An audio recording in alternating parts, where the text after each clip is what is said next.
पहला दृश्य, संगति का प्रभाव। वीडियो की शुरुआत में राजीव की बिजनेस मीटिंग दिखाई जाती है, जहां वह दोस्तों के साथ पार्टी कर रहा होता है।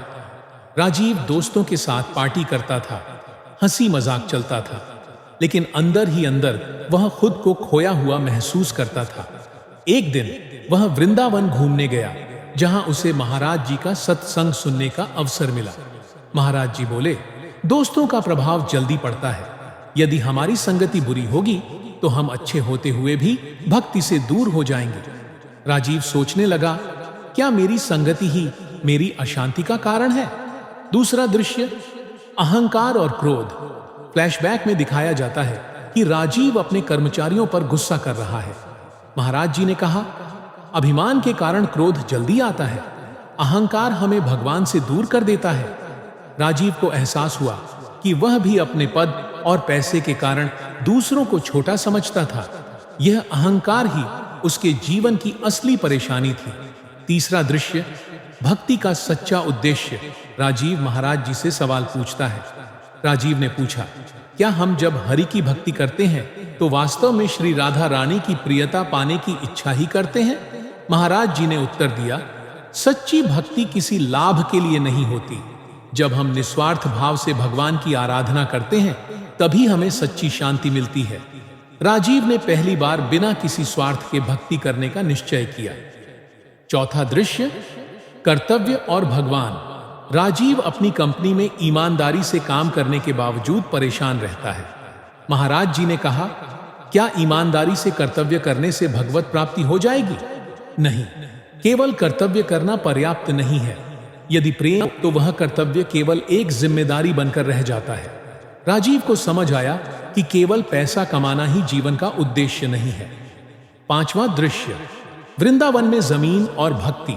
राजीव अपने दोस्त से बात कर रहा होता है कि वह वृंदावन में जमीन खरीदना चाहता है, लेकिन महाराज जी की बात सुनकर वह सोचने लगा, क्या मैं यह भक्ति के लिए कर रहा हूं या केवल दिखावे के लिए? छठा दृश्य, परिवार और नाम जप। राजीव की पत्नी और बच्चे भक्ति में रुचि नहीं लेते। वह महाराज जी से पूछता है, परिवार के लोग नाम जप नहीं करते तो क्या मैं उनके लिए नाम जप समर्पित कर सकता हूं? महाराज जी बोले, हां, यदि तुम सच्चे हृदय से भक्ति करोगे तो उसका प्रभाव तुम्हारे परिवार पर भी पड़ेगा। राजीव ने निश्चय किया कि वह बिना किसी को बाध्य किए स्वयं भक्ति करेगा। सातवां दृश्य, मृत्यु और भय।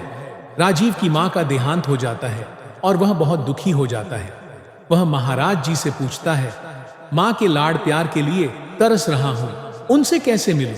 महाराज जी बोले, भक्ति से ही प्रियजनों का सच्चा आशीर्वाद मिलता है। वे हमारे हृदय में सदा जीवित रहते हैं। राजीव को पहली बार आत्मिक शांति महसूस हुई।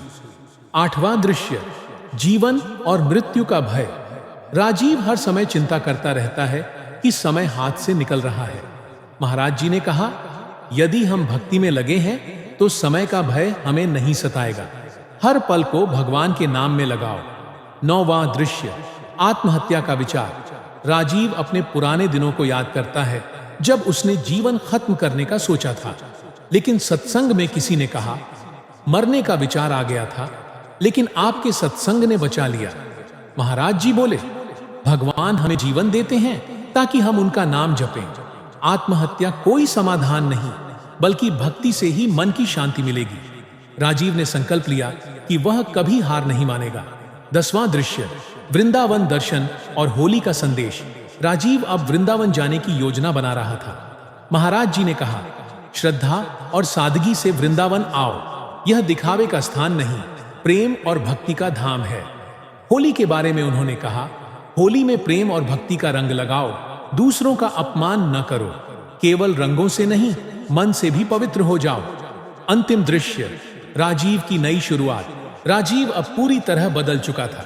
वह अब अपने पैसे का उपयोग अच्छे कार्यों में करता, अपने कर्मचारियों के साथ अच्छा व्यवहार करता और बिना किसी स्वार्थ के भक्ति करता। उसने महसूस किया कि सच्ची सफलता भक्ति, सेवा और प्रेम में है। सीख, अंधकार से प्रकाश की ओर। संगति बदलो, जीवन बदलेगा। अहंकार छोड़ो, प्रेम अपनाओ। भक्ति स्वार्थ से नहीं, प्रेम से करो। हर पल भगवान के नाम में लगाओ। आत्महत्या समाधान नहीं, भक्ति समाधान है। यदि जीवन को बदलना चाहते हो तो भक्ति और सेवा का मार्ग अपनाओ। Never give up, trust in God. एसेसियो।